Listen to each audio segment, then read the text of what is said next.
Welcome to Epic Begins with One Step Forward. I'm your host, Zander Sprague, and I want to welcome you to what's going to be an incredible show. Today's thought: step into your life, the hero of your journey. That is so important. All too often we're on our journey and somehow we're just not the hero of it. And I want to know why. You should be telling your story that includes all of the success that you're having. Focus on what is good right now, because that is what's important. All too often we focus on what isn't working and forget all of the great things that are happening. So for example, when I was training for a marathon, if I had one bad run, but 6 other days of great runs, should I focus on the one bad run or the 6 that went right? I focus on the 6. I wanted to give you an update on Cynthia. Cynthia has always wanted to own a horse farm, something that she talked about her whole entire life.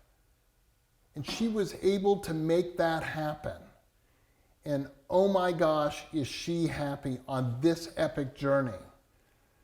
She thought about it, she planned, she has the horse farm of her dreams, and she couldn't be more delighted. When I talked to her last week, she was talking about how much fun she was having, even though she says she's never worked harder. She's like, it just doesn't feel like work. So if you are on an epic journey and you want to give me an update, I would welcome it. I want to celebrate your success. Today, I am so honored to be joined by Michelle Isseri. Michelle is an entrepreneur. She's worked in the corporate world. Michelle, tell us who you are and what you do. Thank you for having me here, first of all. This is so exciting. I worked in corporate America for 30 years, Verizon Wireless, Google, many other tech.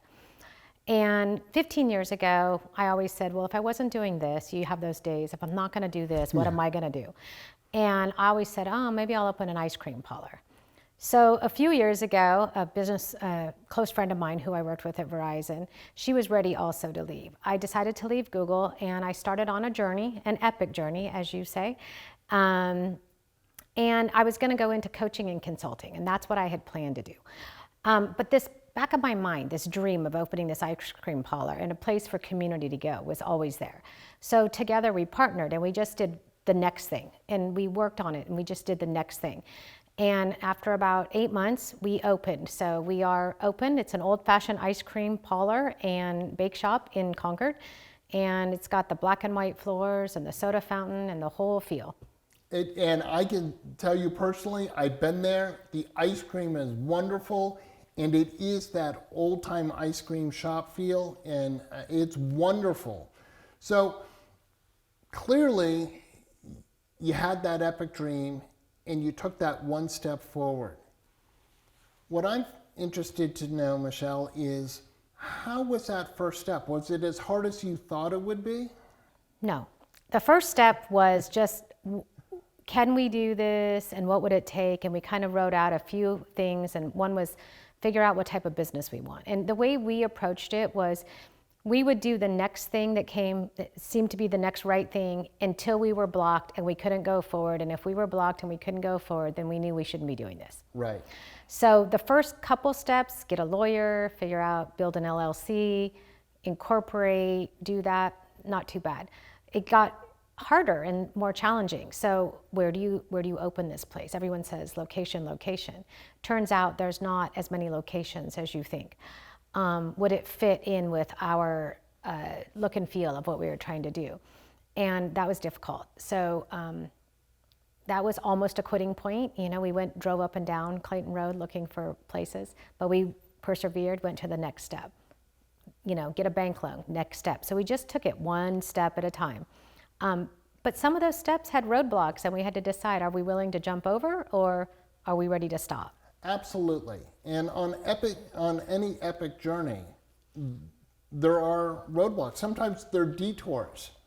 I know in my own life, there have been some epically huge detours. One of them is actually what brought me to getting to talk about Epic. I was doing my internship for my mental health license. I finished that up in February of 2020. I had all kinds of big plans. I think you and I remember what happened in March of 2020. All of a sudden, all those things that I had planned to do, I couldn't do anymore. I couldn't take the exam. I couldn't go out and speak because no one could leave their house, never mind have in-person meetings or any of that. And you couldn't even, Zoom was sort of in its, not in its infancy, but lots of people didn't know about Zoom and virtual meetings and all of that. So, here's this big detour. What am I going to do? Didn't stop me. I just went off in a different direction. And I know in starting a business, you're right, you come up to some roadblocks. Sometimes you're able to get around them. Other times you're like, all right, I'm making a left here to go over here because I can no longer go straight. What are some of the things the roadblocks that you hit that were, I don't know, made you have to go off in a different direction? I mean, one of the big ones was finding the location, and the space was much larger than we wanted. We wanted like 1,500 square foot, right. And where we could finally get a space was like 2,500 square foot. Right. So it was like, can we afford it? How are we going to build it? Right. What's it going to look like? So I started again with a piece of paper and a pen, redrawing the whole place. And it looked different than when I first drew it. I'm like, well, now I have all this space, and now the kitchen has to be bigger. And what's really interesting about the whole process is, unless you're building a franchise out or something that people are familiar with, you can't do the next step, which is get a designer, until you kind of have an idea of what you want and how big the space is. Yeah. So that made us detour again, like, oh, now this is huge, and can we fill this? Yeah, totally. And what's that going to look like when we do? Absolutely.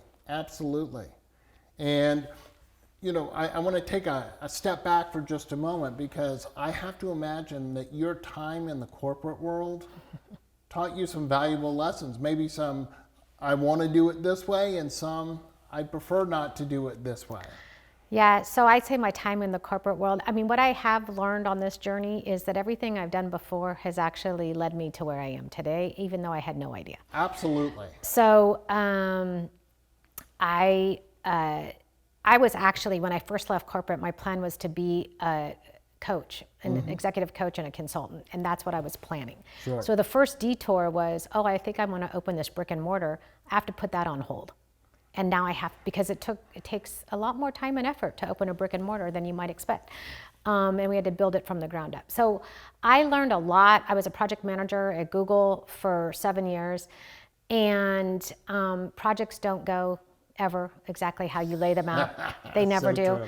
So all of that, like being able to adapt and pivot, it was exactly what led me to be able to continue to be positive and be, one example is I ended up on my hands and knees tiling myself. Yep. Me, my husband, my business partner, her husband. That was never part of the plan. Yeah. Never. That was never a plan, Exactly. And yet we did it, and we got to the next step. Right. So Google, what was it like working at Google? I used to work in Silicon Valley. I heard a lot of stories of how wonderful the Google campus is, and that you drop off your dry cleaning and there's all kinds of food, and there's, massages and stuff. So I will tell you that working at Google, it was phenomenal. I mean, you work around just really highly intelligent people, and many of those people were either entrepreneurs or plan to be entrepreneurs. Right. So it's a really interesting mix of corporate and entrepreneurism. And Google is run kind of like a conglomeration of many companies put together, right? So it was really fun. I have to say, there was times it was really fun. It was a lot of work. I commuted an hour and a half each way every day. There was free food, morning, breakfast, lunch, and dinner you could eat. I took the Google bus for a while. That was terrible because I don't like the commute on a bus. But they had all these options. I met phenomenally smart people. I got to travel. I did many different things with Google. And I think also that prepped me. While I was there, I slowly was moving out of roles that I had been accustomed to and Right. moving into more supportive roles. Sure. So I think it allowed me to continue to ride the journey, Yeah. but with the safety of a big corporate. But it was fun. I mean, if you ever saw the movie The Internship, I did. When I first got there, I thought I might be Vince Vaughn, like I Yeah. might be the oldest person there. Yeah. But it turns out I wasn't, and you know. But you weren't the youngest one either. I certainly wasn't the youngest one either, no. Well, that's cool. Yeah, I mean, I worked at Intel for 5 years, and that was so fascinating. And, you know, I was doing education, and I was working with colleges and universities to change their computer science programs to teach parallel programming. Got it, yeah. You got to understand that I was a psych and history major, so to say at times I was a little over my head, but I'm highly adaptable. I was up for that epic journey. But the most interesting part of that, and you talk about like how stuff changes, at Intel, they're coming out with a new processor like every 6 months. These enormous fabrication facilities, factories that they have, they will spend a huge amount of money, like $1 billion. I don't know, but I mean, a huge amount of money to convert it to do 64 nanometer. And then they're building that. And meanwhile, the fab that was doing 128 nanometer is being converted to do 32 nanometer. So the speed was fast. I had a lot of pressure to why haven't the universities adopted to teach parallel programming? And there are a couple of things I learned, and I'm sure you can appreciate working in the tech. One was change in academia does not happen quickly. It's not like in 6 months they've just adopted it. The other thing is that although most of the professors I was working with had learned parallel programming, it was not something that they ever had to use. I liken it to when I learned geometry in high school, but I haven't really used a lot of geometry since. So I know it, but I can't actually really apply it anymore. So I think that's one of the beauties about Google is that Google, they break all the molds all the time. Yeah. When they want to do something, if nobody is doing it, they do it themselves. Sure. They create their own computers, they build their own network. I started at Google Fiber, and it was really disruptive in the workspace, but they wanted to be able to push all of the Google services at super fast speeds, and Sure. none of the carriers were allowing them. So I think that helped me understand that you can break the mold or create the mold. Absolutely. And certainly, you know, as I'm on this epic journey, I have a TV show. Yeah. Because I dreamed of having a TV show. So I went out and I figured out how I'm going to make that happen. You dreamed of having an ice cream store. And now you have an ice cream store. Yeah. What are some of the challenges that you're finding being an entrepreneur here in, you know, Contra Costa County? I'd say I'm a techie, right? And I'm Sure. an operations person. So a lot of the things that you have to do, the marketing, the getting people in the door, once they're in, they buy, getting them in the door is a challenge. And finding all the different ways of doing that, right? Yeah. All the different ways of doing that. Social media, television shows, Yeah. newspaper, all of the different ways. That's hard. The reality of the fact that it is a seasonal business, so we're compensating for, you know, people do eat ice cream all winter, but at a slower rate. Yeah. 2 nights ago, my shop was broken into, and you know, people, and really the biggest damage was I have to replace all the glass. Yeah. So that's a reality that you have to face, that you don't think about, like when you're opening your dream, oh my goodness, what if somebody breaks in? You Yeah. carry the right insurance, you do all that, but when it really happens, you're like, oh, that's not great. Exactly. They just couldn't wait for the rocky road. I guess not. I don't know. And I am so sorry that happened. That is really unfortunate, and it's really one of those epic, unexpected moments. And I am sure, makes you feel sort of violated, and at times maybe even a little nervous, right? Yeah, the thing that drew me to do this, one of the things was building this community. I want a place for people to go. I want families to go. I want kids to go. I want everyone to come there because I want to create this sense of community. There's no places for people to go anymore. There's no diners. There's not a place for people to gather, and I want to create that. And honestly, the outpouring of support after we have, plywood covering our door, and everybody that walked in it was an outpouring of support from the local community. People were posting on Facebook.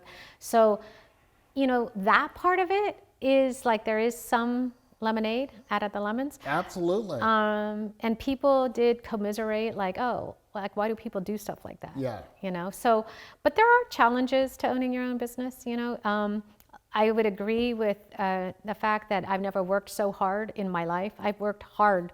I've worked really, really hard in corporate America for 30 years, and I probably work even harder. Yeah. So. But you're having some fun. Oh, I'm learning a ton. I'm having fun, and it's all kind of interesting, you know? What have been some of those surprises? Because you said it's ice cream and it's a bake shop. So like on the bake shop side, I think I have an idea, but you started doing something this winter. You started making quiches. Yeah. And those were actually selling really well. Yeah.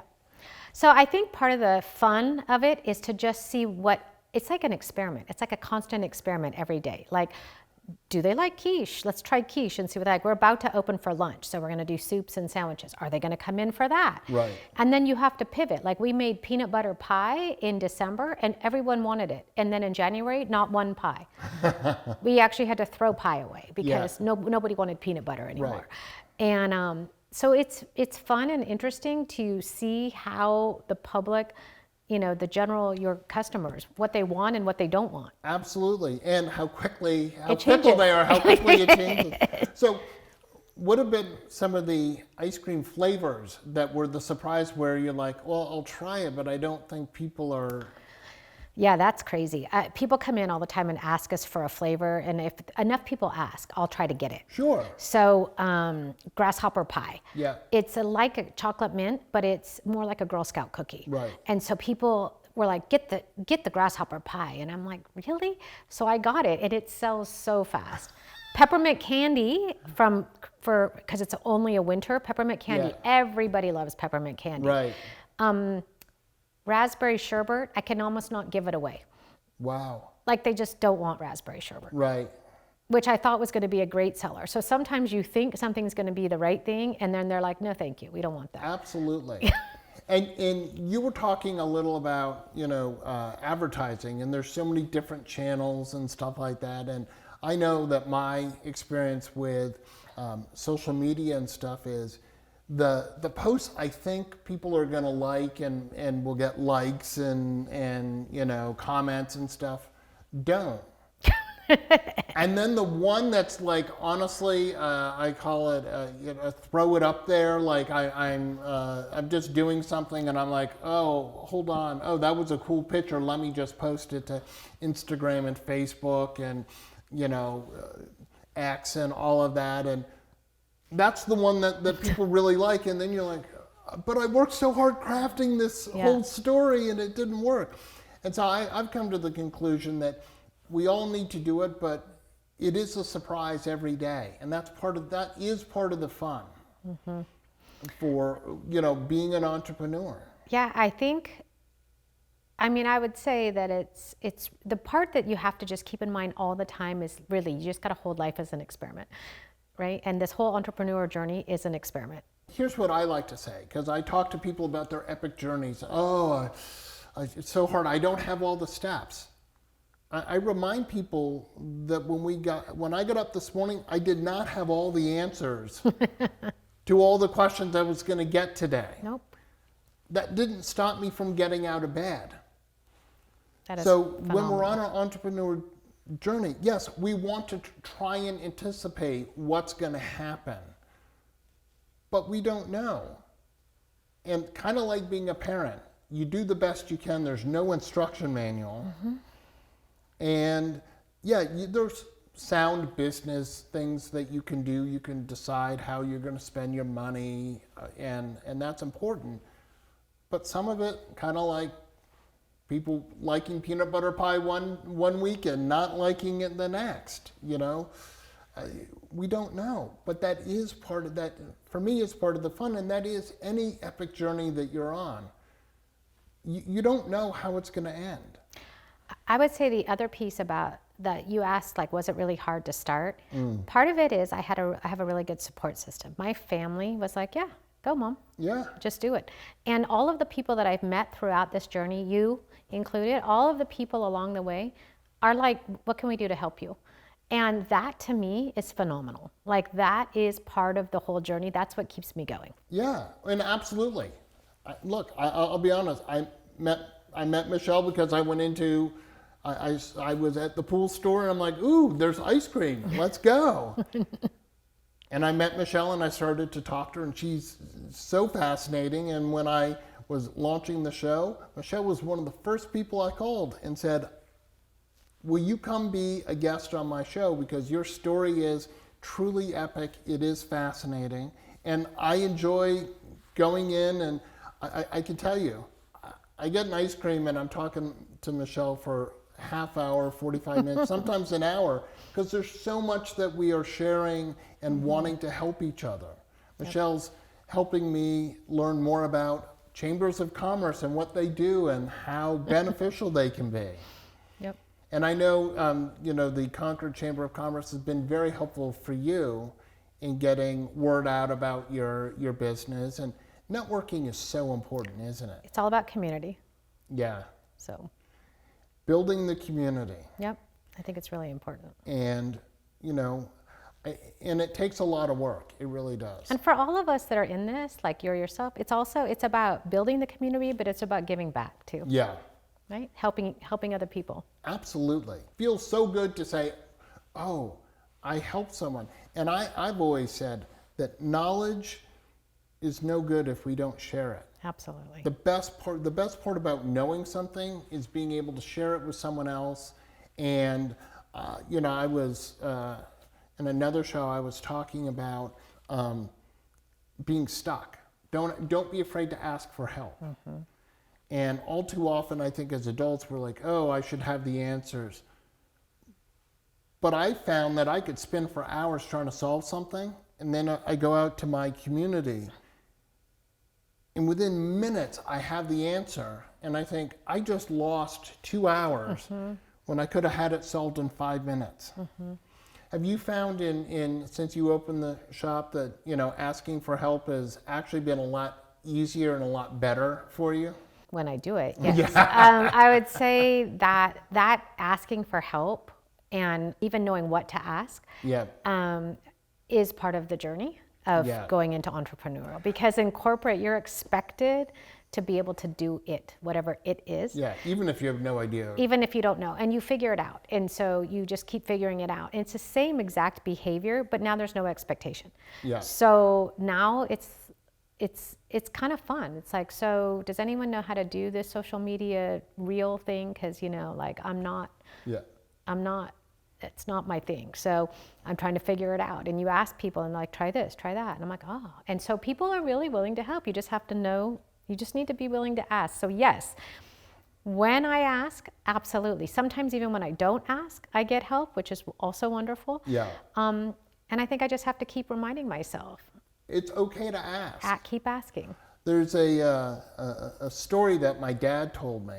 I'm originally from Massachusetts, and when I was growing up, my dad was a state legislator. Oh. And so I knew all of these politicians, and one of them was Tip O'Neill, who was the Speaker of the House for like 30 years.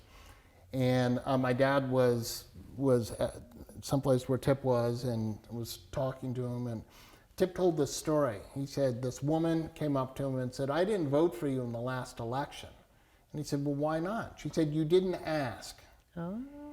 And I love that story because it demonstrates so well that we get so much when we are willing to ask for what we need. That just resonated so much with me. Like, I need people to come into my shop. Please come into my shop. And just asking for that seems crazy to me, right? I know. Right? Somehow it makes you weak or whatever, but the thing that you need simple. most you want is for people to come into your shop, to know about your shop and go, oh, here's a great place to bring my family, bring my friends, to have a party, to have a meeting. Yep. It is amazing. And I have to say, I'm still amazed. I've been an entrepreneur for 20 years. When I ask for help and I get it, I shouldn't be surprised, and yet somehow I continue to be surprised. So, you know, a good lesson there. You know, don't be afraid to ask for help. No, it's wonderful. Michelle, I want to thank you so much for coming in today. It's been so fascinating. I've so enjoyed getting to know you, watching your journey, and I just wish you nothing but the most success, because I know you're going to have it. Thank you so much for having me, and I hope to be giving you an update soon. So. Absolutely. That will be great. I will share any updates I get from you with my audience on upcoming shows. Thank you. I want to remind people that if you're ready to begin your epic journey, go to epicbegins.com. You can find me on all the social media platforms, and if you don't know, I've got a YouTube channel called Epic Begins with One Step Forward. And as always, I want to remind you that epic choices lead to the epic life that you want.